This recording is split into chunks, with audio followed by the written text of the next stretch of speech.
Bonjour. Lecture d'été à Pointe-Noire. Jean-Pierre Macosso. Roman. Paru aux éditions Dédicace. Il était une fois le mois de novembre. Et le mois de novembre, comme vous savez, les enfants, c'est le mois des pluies. Et quand je dis pluie, ce ne sont pas ces petites pluies fines qui vous caressent ou vous chatouillent la peau. Ces pluies qui commencent avant l'aube et tombent sans arrêt jusqu'au coucher du soleil. Ces pluies que les adultes appellent pluies diluviennes. Vous souriez les enfants, mais quand vous serez plus grands, vous comprendrez vous-même les bénédictions de ces douces pluies bienfaitrices. Alors, je ne m'attarderai pas sur ces dernières.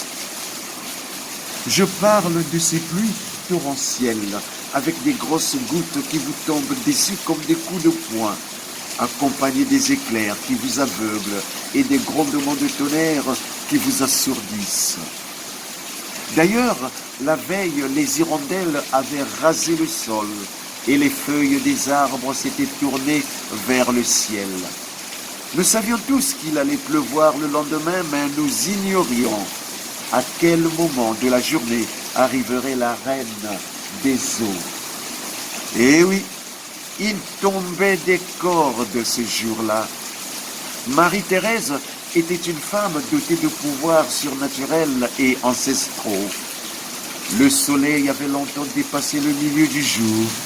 Les hommes étaient déjà sortis des champs.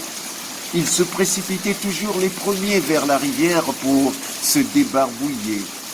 Ils avaient horreur de passer après les femmes, car, disaient-ils, les femmes souillent l'eau après leur passage et se laver après elles porte malheur.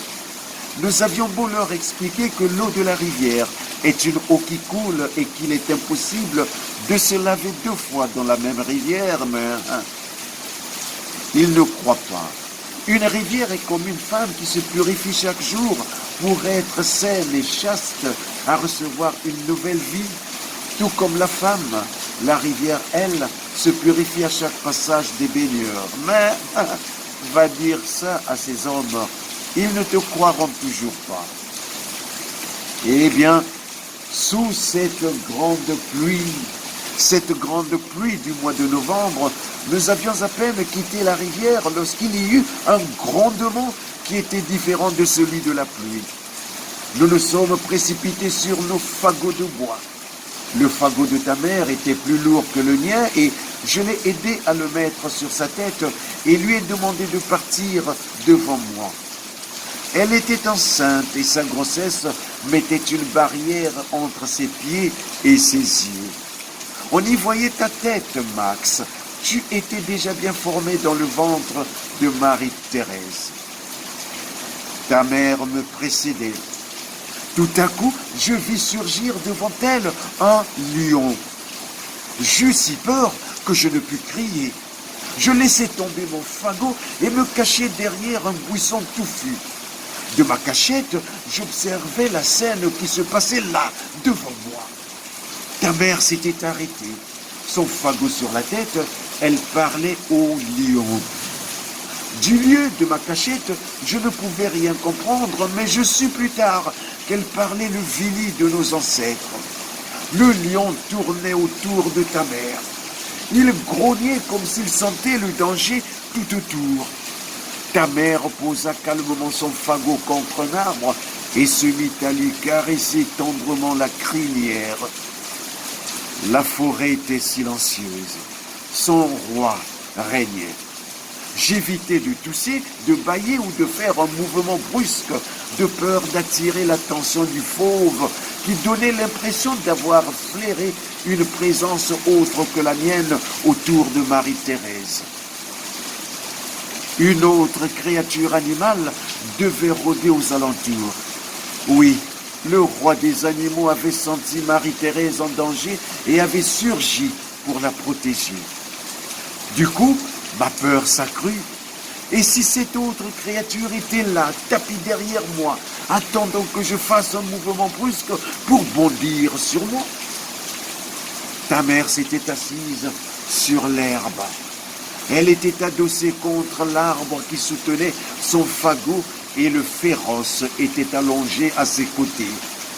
Elle lui caressait maintenant son doux pelage noir et lui témoignait sa gratitude en grognant de plaisir. Brusquement, il bondit et se retrouva en face de l'autre créature. Un gorille géant qui, pour faire peur à son roi, mordit l'arbre à belles dents, en arracha une partie de l'écorce, la mâcha, puis cracha dédaigneusement sur sa majesté. Ce dernier gronda au même moment que le tonnerre. Un éclair traversa la voûte céleste d'un bout à l'autre et disparut sans laisser de cicatrice à cette porteuse de nuages. Une foudre s'abattit sur quelques arbres et y laissa des dégâts. Un peu plus loin, la forêt brûlait. De ses grosses mains, le gorille frappait sur sa poitrine qui résonnait comme un tambour. Et sous la pluie, incitant celle-ci à tomber encore davantage. Les gouttes, de plus en plus nombreuses, sans se bousculer entre elles, crépitèrent les unes après les autres sur les feuilles mortes des arbres étalés à même le sol. Non loin de là, la mer mugissait. On y entendait discuter la baleine et le requin, se préparant eux aussi à un duel suscité par une jalousie maladive pour assouvir comme des humains leur folie de grandeur. Les petits poissons, sans défense, furent projetés hors des demeures maritimes et se retrouvèrent dans une zone étrangère malgré eux, réfugiés et sans abri, laissant le gorille tambourinant et le lion grognant régner en maître de guerre. Quelques instants après, le gorille battit en retraite. Animé de ce genre de sagesse qu'avaient les anciens de s'arrêter tout juste à temps avant qu'une guerre ne s'éclate sous le firmament et que le malheur ne survienne sur les plus faibles, femmes et enfants. Le lion, tel un élastique, s'étira pour mieux sauter.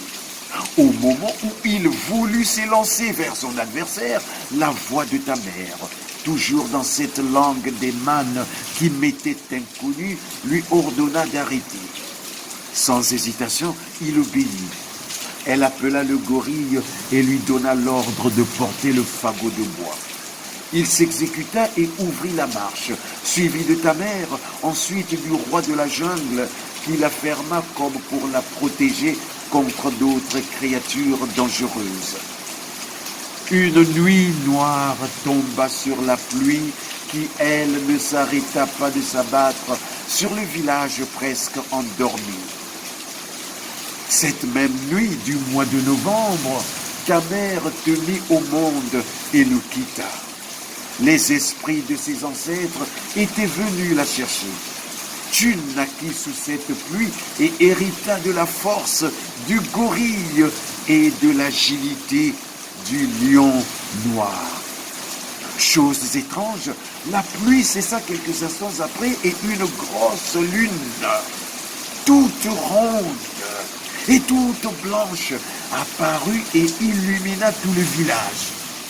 Ceux qui regardèrent la lune cette nuit-là dirent qu'ils y avaient vu une femme allaitant son bébé. Certains allèrent même jusqu'à affirmer que cette femme ressemblait à Marie-Thérèse. D'autres témoignèrent qu'elle était seule et allait à travers la lune à la recherche de son nouveau-né.